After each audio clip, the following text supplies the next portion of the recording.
Welcome to today's Explainer. We're going to get you ready to introduce yourself and completely survive your very first day in Germany by mastering the ultimate grammatical building blocks. If you've ever felt overwhelmed by German grammar, or you literally just don't know where to start, you are exactly in the right place. We're breaking it all down step by step so you can start speaking with confidence right away. Okay, let's dive right in. Imagine you just landed in Hamburg. You're settling into a local cafe, or maybe you're meeting a brand new colleague for the very first time. How would you translate these totally basic phrases? I am a student. She is German. Seems super simple, right? Well, getting this foundational structure right is literally the master key to unlocking the entire language. To get you speaking today, we're going to follow the scaffolded approach. First, the 9 pronouns. Second, conjugating Sein. Third, the formal versus informal you. Fourth, describing identity. And finally, a real-life conversation. Section 1. The 9 German pronouns. Let's start with our very first building block, the who of the language. Here are our standard pronouns. We've got ich for I, du for you, for he, sie for she, es for it, wir for we, ihr for you all, and sie for they. But what's actually wild here is that German has 3 totally different ways to say you, depending on exactly who you're talking to. You've got du for an informal singular you when talking to one person. You have ihr for an informal plural you all when addressing a group. And then there's sie with a capital S for the formal you.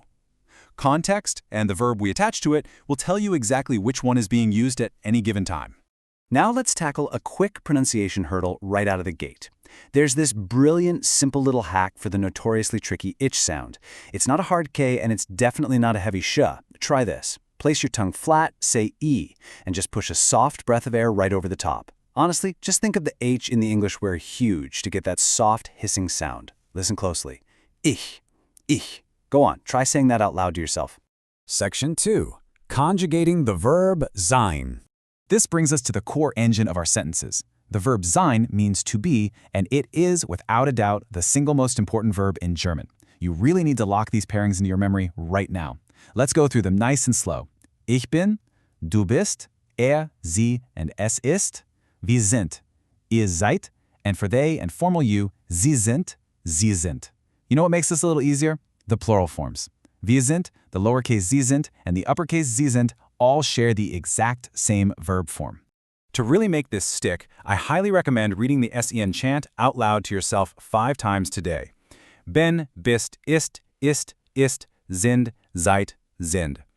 Once you feel that natural rhythm, it becomes completely automatic. And hey, if you ever freeze up and forget how to say I am, just use a playful little memory trick. Picture a rubbish bin and remind yourself, I am here, ich bin. I know, it's a bit silly, but it works for sure.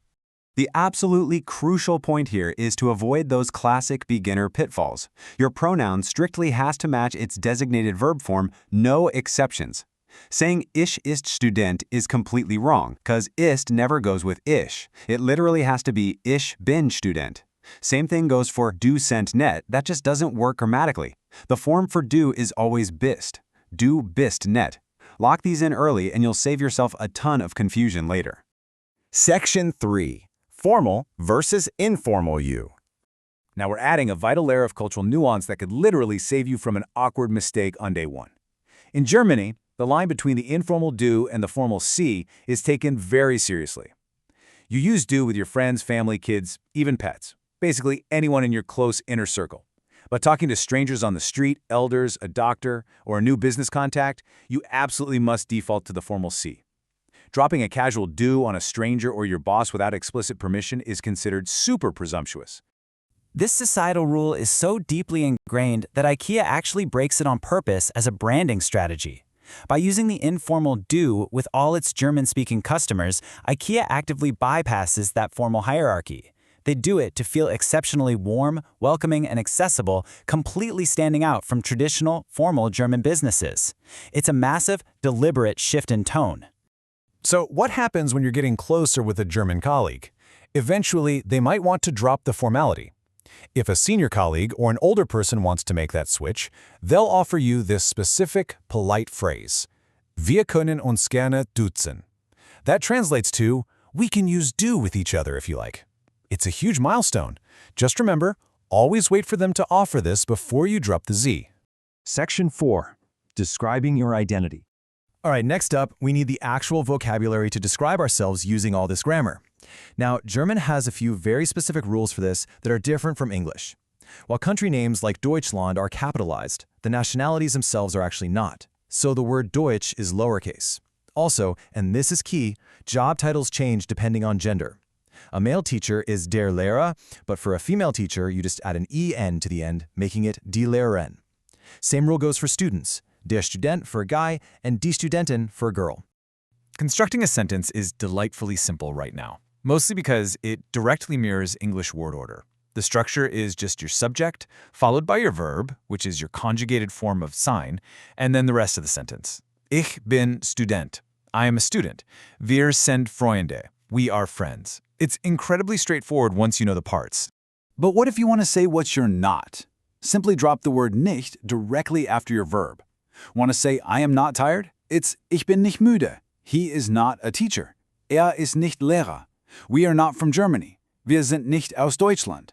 The placement is almost exactly like how we use not in English. Super easy.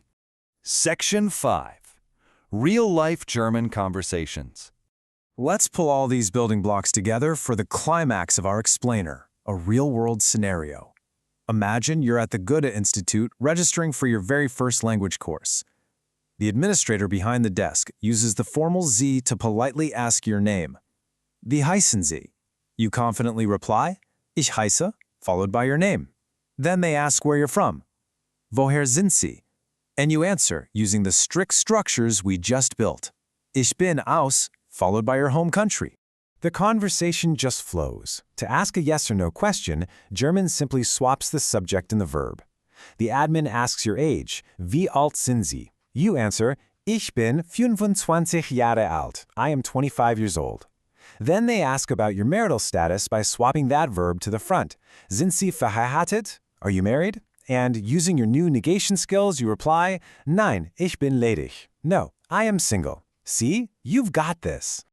What you should really take away from this is how incredibly fast you can build a highly functional skill set when you just break the language down into logical pieces. Look at all the ground we've covered. You now know the 9 pronouns, the crucial Sein conjugation, the heavy cultural weight of do versus see, the mirrored sentence structures, and a whole set of highly practical vocabulary words. So I want to leave you with one final practical challenge based on everything we covered today. Wer bist du? Who are you? Can you construct your own 3-sentence identity in German right now? Try saying your name, where you are from, and your profession out loud.